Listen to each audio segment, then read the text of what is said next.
ओम नमः शिवाय मो चैनल आस्ट्रो कोई मिलन में आपन स्वागत करछि। आज आपन माने आरो वीडियो आछि चलंतु काल न करी आज वीडियोटी शुरू करबा।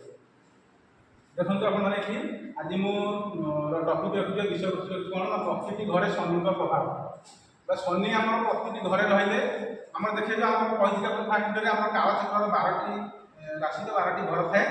शनि हमर 12टी घरे रहले कोन से लोकर ऊपर कोन प्रभाव कोन फल देखाछि आज मुझे से विषय आपको जनइबी। इठी मु आउ गोटे कथा जोड़बी इठी मु टॉपिक को जीवा पूर्व जे आपन आउ कुंडली विषय रे डिटेल से कहबो। देखो इठी मोटे कुंडली रा उदाहरण लेछि जेटु कुंडली देछि 23/10 23 कहले हम धनिष्ठा नक्षत्र 10 कहले मकर राशि मकर राशि रो कुंडली उदाहरण लेछि। मु आपन प्रथम वीडियो कहिथि जे काल चक्र हिसाब रे एटा हम प्रथम हाउस किंतु समस्त पर एटा प्रथम हाउस होबनी एटा मन प्रथम कथा।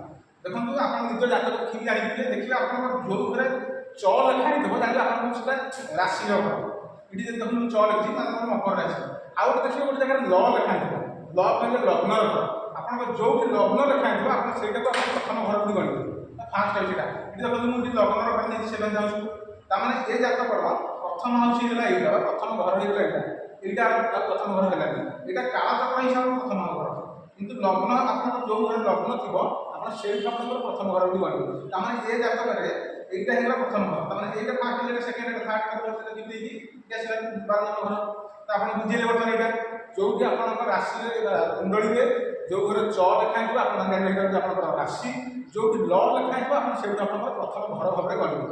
তো ଏବେ জানন্তু ମୁଁ କହିବି ଶନି ଆମର ପ୍ରତିଟି ଘରେ ରହିଲେ କ'ଣ ପ୍ରଭାବ ପକାନ୍ତି କି ଫଳ ଜନ୍ମ ଲୋକ ଏଠି ମୁଁ ନେଇଛି ଏଇ ହିସାବରେ ଆପଣଙ୍କୁ ବୁଝେଇ ଦେଉଛି ଏଇ କୁଣ୍ଡଳୀ ହିସାବରେ ଏଇଟା ମୁଁ ନେଇଛି କ'ଣ ପ୍ରଥମ ହାଉସ୍ ଆମର ଚାଲନ୍ତୁ ଏଇଟା ମୁଁ ଏକ୍ଜାମ୍ପଲ୍ ଦେଇଥିଲି ମୁଁ ଏଇଠି କାଳଚକ୍ର ହିସାବରେ ଏଇଟା ମୁଁ ନେଇଯାଉଛି କ'ଣ ପ୍ରଥମ ହାଉସ୍ ଏଇଟା ମୁଁ ଲଗ୍ନ ହିସାବରେ ବୁଝେଇକି ଆପଣଙ୍କୁ ଲେଖିଛି ଆପଣ ଏଇଟା ଛାଡ଼ି ଦିଅନ୍ତୁ ଏଇଠି ଧରନ୍ତୁ এইটাকে আপনার ধরুন ফার্স্ট হাউস এই হিসাবে কହୁছি।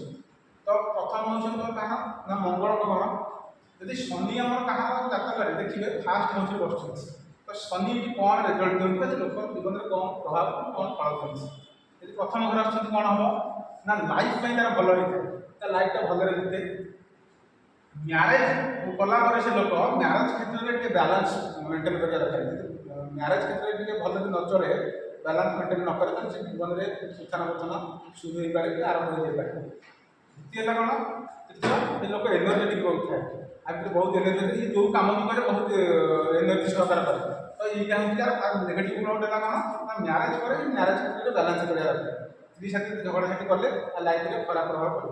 एवं आम आसवा द्वितीय घर हूँ कहार कही प्रथम वीडियो यहाँ हूँ शुक्र घर वृष राशि घर शुक्र घर शुक्र आ शनि होती मित्र यदि द्वितीय घर कहार शनि बसुँच यहाँ कही पैसा मानने संचय घर तो ये लोक ऑटोमेटिक पैसा भल कमाई थाए कि फैमिली क्षेत्र में प्रोब्लेम देखा जाए ये लोक एवं जदि ये जहाँ घर लोकर सेकेंड हाउस शनि बसुँच जदि से पाठ भल पढ़ुआ जब से पाठ पढ़ी तो अलग जातक हिसाब से तार अलग ग्रह देखते जमा पड़े जदि ये लोक इंजीनियरिंग लाइन में जावा पसंद कर इंजीनियरिंग लाइन में जब लोक जाए लाइफ बहुत भल हम आ लव मैरेज भी चांस थाए कि 100% कही प्राय लव मैरेज में चांस थाए सेकेंड हाउस में शनि बस कहीं शुक्र घर शुक्र शनि मित्र शुक्र होती मैरेज घर।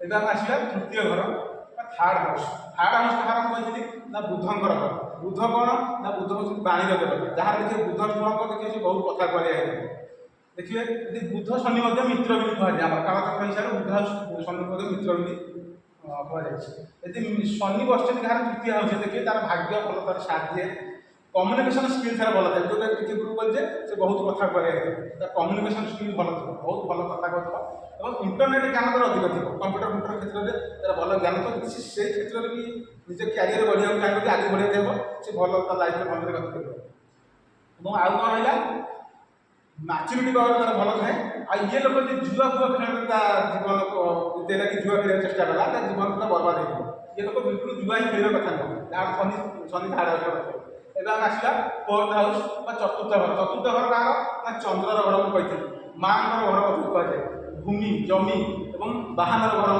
कहुए যদি ଚତୁର୍ଥ ଘରେ କାହାର ଶନି ବସିଛନ୍ତି ତାହେଲେ ଦେଖିବେ ସେ ଲୋକ ଜମି କିଣିବାରେ ଚାନ୍ସ ଥାଏ, ଭାଗ୍ୟ ସାହାଯ୍ୟ ଅଟୋମେଟିକ୍ ଜମି କିଣିବା ପାଇଁ, କାରଣ କହିକି ଏଇଟା ଜମି ଜମାର ଘର।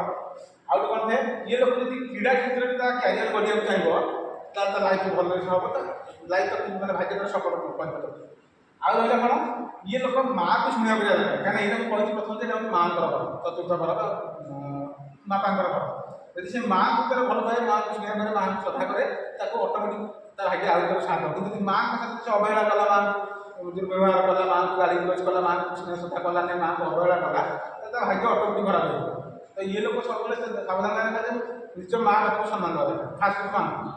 ଏବେ ଯିବା ପଞ୍ଚମ ଘର। ପଞ୍ଚମ ଘର କାହାର ନା ସୂର୍ଯ୍ୟଙ୍କ ଘର। ମୁଁ ଆପଣଙ୍କୁ ଆଗରୁ ବି କହିଛି ସୂର୍ଯ୍ୟ ଆଉ ଶନି ହେଉଛନ୍ତି ଉଭୟ ଶତ୍ରୁ, ତାଙ୍କ ଭିତରେ ପଡ଼େନି। ଯଦି ପଞ୍ଚମ ଘରେ କାହାର ଶନି ବସିଗଲେ ସେ ଲୋକ ଯେଉଁ ପ୍ରଫେସନରେ ଥିବ ସେ ପ୍ରଫେସନ ପ୍ରତି ତାର ବିପଦ ଅଛି ଏବଂ ତା ଜୀବନ ପ୍ରତି ମଧ୍ୟ ପ୍ରାୟତଃ ବିପଦ। ଆଉ ଇଏ ଲୋକର ବହୁତ ବିଳମ୍ବରେ ମଧ୍ୟ ଭାଗ୍ୟ ଖୋଲେ, ଯେହେତୁ ଶନି, ମୁଁ ଆଗରୁ ବି କହିଛି ଶନି ଯେଉଁ ଘରେ ବସିବେ ସେ ଶନି ସେ ଘରକୁ ହିଁ ସ୍ଲୋ କରିଦେବେ। କାହିଁକିନା କଥାରେ ଅଛି ଶନି ଡିଲେ କରନ୍ତି ବଟ୍ ନଟ୍ ଡିନାଏ, ସେ ସବୁ ଜିନିଷକୁ ଡିଲେ କରିବେ କିନ୍ତୁ ସବୁ ଦେବେ, ସେ ତାକୁ ଫଳ ସେ ଦେବେ, କିନ୍ତୁ ଯେହେତୁ ସୂର୍ଯ୍ୟଙ୍କ ତାଙ୍କର ଶତ୍ରୁ ସିଏ ଜିନିଷକୁ ଆହୁରି ସ୍ଲୋ କରିଦିଅନ୍ତି। ଏଠି ଯାହାର ଶନି ବସିଥିବେ ଦେଖିବେ ତା ଭାଗ୍ୟ ବହୁତ ବିଳମ୍ବରେ ଖୋଲେ, ଡେରିରେ ଖୋଲେ, ଲଭ୍ ପାଇଁ ମଧ୍ୟ ଭଲ ଥାଏ, କାରଣ ଏଇଟା ବି କହିଥିଲି ମ୍ୟାରେଜର ଘର। ଆଉ ରହିଲା କ'ଣ, କ୍ୟାରିୟରର ଘର ବି କହିଥିଲି, କ୍ୟାରିୟର ତାର ବହୁତ ବିଳମ୍ବରେ ଷ୍ଟେବୁଲ୍ ଆସେ। 28ରୁ 30 ବର୍ଷ ପରେ ପ୍ରାୟ ଲୋକର ଜାତକରେ କ୍ୟାରିୟରଟି ଷ୍ଟେବୁଲ୍ ଆସେ। ଗଲା ଯିବା ପଞ୍ଚମ ଘର। ଏବେ ଯିବା ଷଷ୍ଠ ଘର। ଷଷ୍ଠ ଘର ମଧ୍ୟ ହେଉଛି ବୁଧଙ୍କର ଘର। ଯଦି ଷଷ୍ଠ ଘରେ କାହାର ଶନି ବସିଗଲେ ସେ କ'ଣ ଫଳ ଦେବେ, କ'ଣ ରେଜଲ୍ଟ ଦେବେ?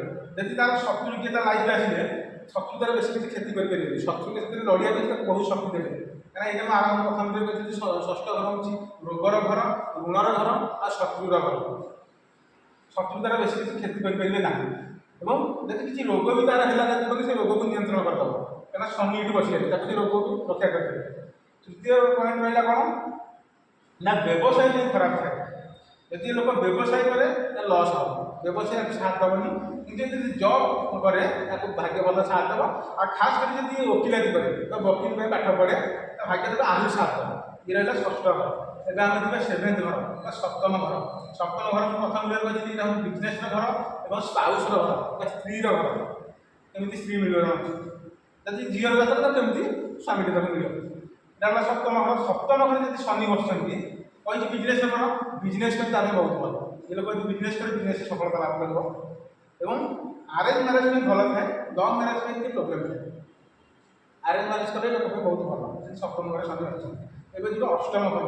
ଅଷ୍ଟମ ଘରକୁ ମୁଁ କହିଥିଲି ଆପଣଙ୍କୁ ପ୍ରଥମ ଭିତରେ, ଅଷ୍ଟମ ଘର ହେଉଛି କ'ଣ ନା ଆକ୍ସିଡେଣ୍ଟର ଘର, କଷ୍ଟର ଘର, ମୃତ୍ୟୁ ତୁଲ୍ୟର କଷ୍ଟ, ଏଇଭଳିଆ ଜିନିଷ ହେଉଛି ଅଷ୍ଟମ ଘର। ଯଦି ଅଷ୍ଟମ ଘରେ କାହାର ଶନି ବସିଗଲେ କ'ଣ ହେବ, ଏ ଲୋକର ଚାନ୍ସ ଥାଏ, ବହୁତ ସମ୍ଭାବନା ଅଛି କିଛି ବଡ଼ ରୋଗ ହୋଇପାରେ, ସେ ରୋଗରେ ହିଁ ଲୋକ ମୃତ୍ୟୁ କରିବାର ସମ୍ଭାବନା ଅଛି ଅଷ୍ଟମ ଘରେ ଯାହାର ଶନି ବସିଥାଏ।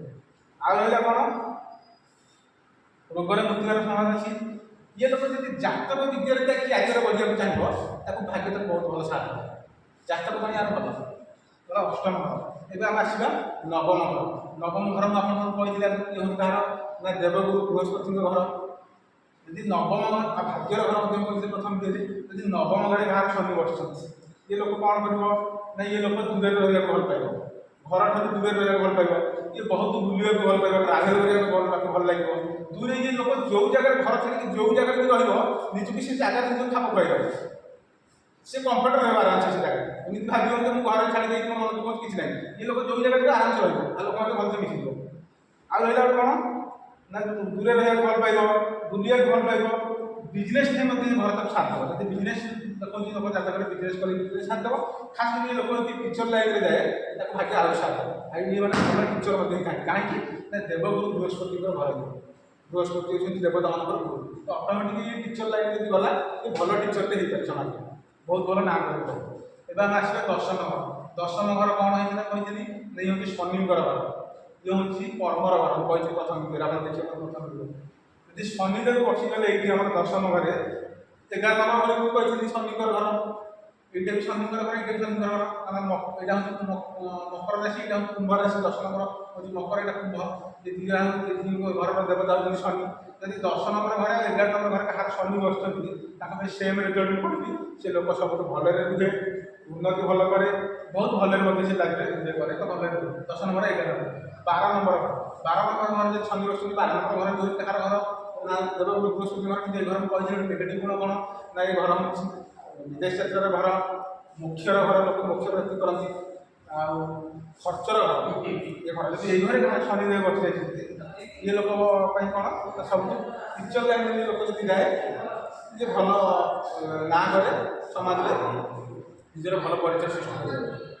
तो आज ये आज रोचे आज भिडियो ये आज मुझे शनिदेव आनी बर्तमान कि जानते 9टा ग्रह अच्छा मर्क्यूरी माने बुध सन माने सूर्य सटन माने शनि आज शनि विषय कहीदेली जुपिटर देव बृहस्पति दिन शुक्र मून चंद्र राहु केतु ये आमर 9टा ग्रह रही बर्तमान प्रथम ग्रह विषय कहली आगु आगु आउ 8 ग्रह विषय आपको बनइबी आपण मैंने भल पाइबा चाहूँ तो मुझे आउ नुआ भिडियो करी मो चैनल को सब्सक्राइब करेंगे जो नुआ भिडियो होती आज रोचे नमस्कार ओम नमस्कार।